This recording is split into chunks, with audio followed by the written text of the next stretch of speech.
테슬라 소식입니다. 1. 자율주행 구독 서비스 한 달 후 출시. 테슬라가 한 달 뒤 완전 자율주행 구독 서비스를 출시한다. 로이터 통신은 12일 일론 머스크 테슬라 최고 경영자가 FSD 구독 서비스 출시일과 관련한 누리꾼의 질문에 대략 한 달 뒤에는 출시할 것이다라고 답변했다고 보도했다. 테슬라는 고객에게 자율주행 기본 옵션인 오토파일럿의 추가 옵션인 FSD 소프트웨어를 판매해 매출을 늘리는 구상을 하고 있다. 오토파일럿은 동일 차선 내에서 차량 간 거리를 조정하는 기능 등을 제공한다. FSD는 차선 자동 변경, 자동 주차, 차량 호출 등 기능을 추가했다. 하지만 FSD 가격은 1만 달러에 달한다. 테슬라는 이를 월정액 형태의 구독 서비스로 전환해 가입자를 늘리겠다는 보관이다. 구독 서비스 비용은 월 100달러 이상으로 추정된다. 머스크는 그동안 자율주행 구독 서비스 출시를 놓고 오락가락하는 태도를 보였다. 2020년에는 연내 이 서비스를 내놓겠다고 했지만 2021년 초로 출시 시기를 미뤘다. 3월에는 구독 서비스를 2분기 중 출시하겠다고 밝혔고 4월 SNS상으론 5월 출시가 확실하다고 답했고 이날 다시 한 달 뒤로 늦췄다. 테슬라는 FSD 보급판 출시에 앞서 2,000명 한정 고객에게 베타 테스트를 진행 중이다. 테스트로 수집한 주행 정보를 토대로 FSD V9 베타 소프트웨어를 몇 주 뒤 내놓을 방침이다. 애플 소식입니다. 1. 문제 있지만 독과점은 아니다. 애플 쪽으로 기우는 반독점 재판. 애플과 에픽게임즈의 반독점 재판에서 애플이 우위에 설 것으로 보인다고 AP통신이 13일 보도했다. 법률 전문가들은 수수료 책정 문제 등 에픽게임즈가 애플에 제기한 문제들이 독과점 행위와는 거리가 멀다는 의견을 보였다. 애플은 유료 콘텐츠 결제 시 자사의 시스템만을 활용해 결제토록 하는 이른바 인앱 결제 시스템을 13년간 유지해왔다. 이를 통해 자사의 판매처인 앱스토어에 상품을 등록하는 회사들이 15에서 30%의 수수료를 계속해서 내도록 강제해왔다. AP에 따르면 이 같은 정책은 애플의 성장에 큰 도움이 됐다. 인앱 결제 시스템을 처음 도입한 2008년 당시 1,500억 달러였던 애플의 시가총액은 지난 2020년 미국 상장사 최초로 2조 달러를 돌파했다.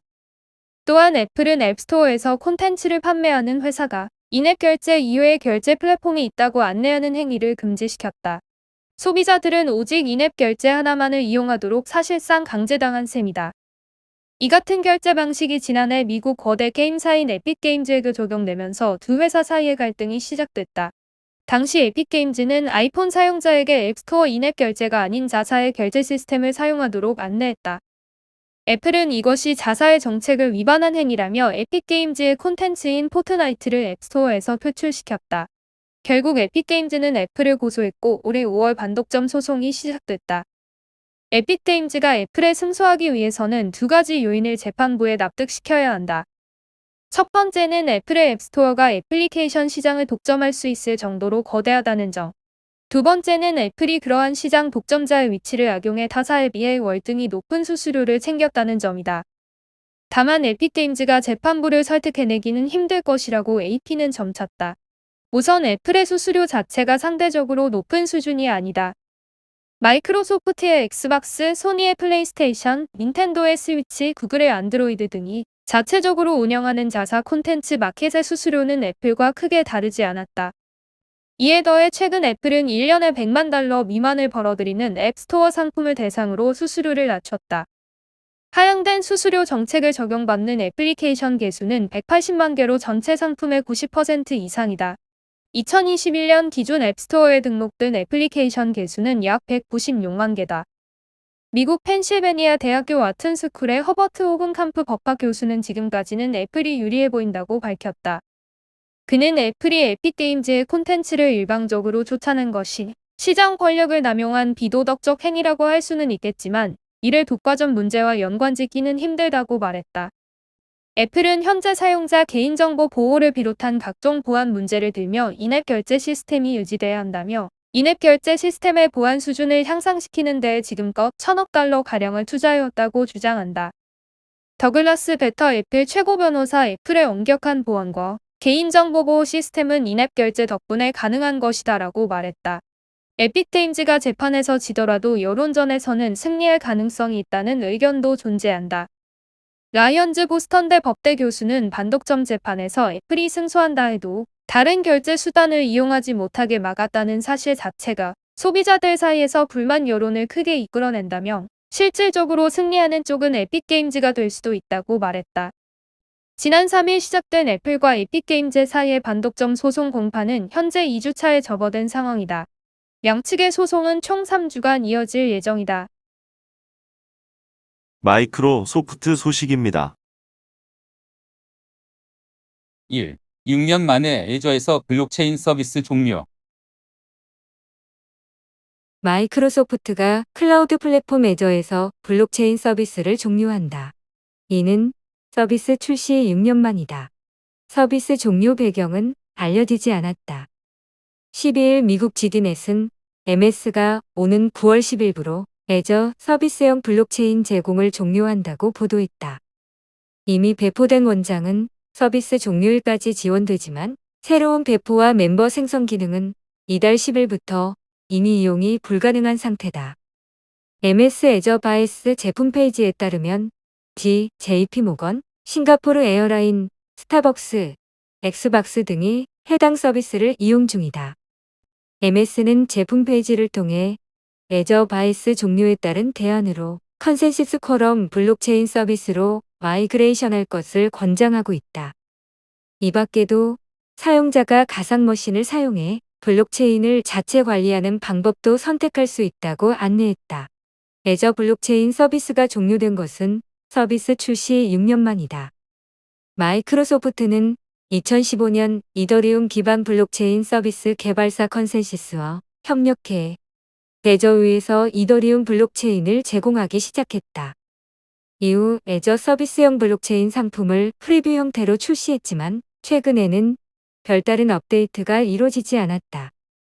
미국 지디넷의 MS 전문 기자 마리 조폴리는 애저 블록체인 서비스 종료를 결정한 배경에 대해 MS 측에 문의했지만 답변을 받지 못했다고 전했다. 아마존 소식입니다. 1. 유럽면 앞발 세금 폭탄 피했다. 아마존이 유럽연합이 부과한 체납세금 폭탄을 피하게 됐다. EU 반재판소는 12일 아마존에 2억 5천만 유로의 체납세금 납부를 명령한 EU 집행위원회의 결정을 취소했다. EU 집행위는 EU의 행정부 격이다. EU 반재판소의 판결에 대해서는 EU 최고법원인 유럽사법재판소에 항소할 수 있다. EU 집행위는 룩셈부르크가 그동안 아마존 유럽지사를 유치하기 위해 일종의 불법 보조금에 해당하는 세제 특혜를 줬다면서 2017년 아마존에 대해 체납세금을 룩셈부르크에 납부하라는 처분을 내렸다. 룩셈부르크와 아마존은 이 같은 결정에 대해 EU 법원에 이의를 제기했다. EU 반재판소는 이날 룩셈부르크는 아마존 측에 선택적으로 이익을 주지 않았으며 EU 집행위는 아마존 측의 세금 부담에 대한 과도한 경감이 있었다는 점을 증명하지 못했다고 아마존의 승소 판결을 내린 이유를 설명했다. 이번 판결은 EU 내에서 촉발된 거대 다국적 기업들에 대한 디지털세 도입 논쟁에 또 한 번 타격을 준 것으로 분석된다. EU 집행위는 27개 회원국 내에서 룩셈부르크, 헝가리, 네덜란드 등 일부 국가들이 법인 세율을 낮춰 다국적 기업들 유치하려는 경쟁을 벌이는 것을 막고자 공정하게 디지털세를 도입하자고 제안했다. 그러나 EU 반재판소가 번번이 제동을 걸고 있다. 이날 아마존의 승소 판결을 내리기 앞서 지난해에도 EU 반재판소는 애플에 대한 EU 집행위의 130억 유로 규모 체납세금 납부 명령을 취소하며 애플 손을 들어줬다. 아마존은 우리가 모든 법을 따르고 특별 대우를 받지 않았다는 우리의 오랜 입장과 일치한다며 판결에 환영 입장을 밝혔다. 쿠팡 소식입니다. 1. 로켓 성장했지만 적자도 3배 늘었다. 지난 3월 미국 뉴욕 증권거래소 상장 후 첫 실적을 발표한 쿠팡이 역대 최대 1분기 매출을 올리며 로켓 성장한 것으로 나타났다.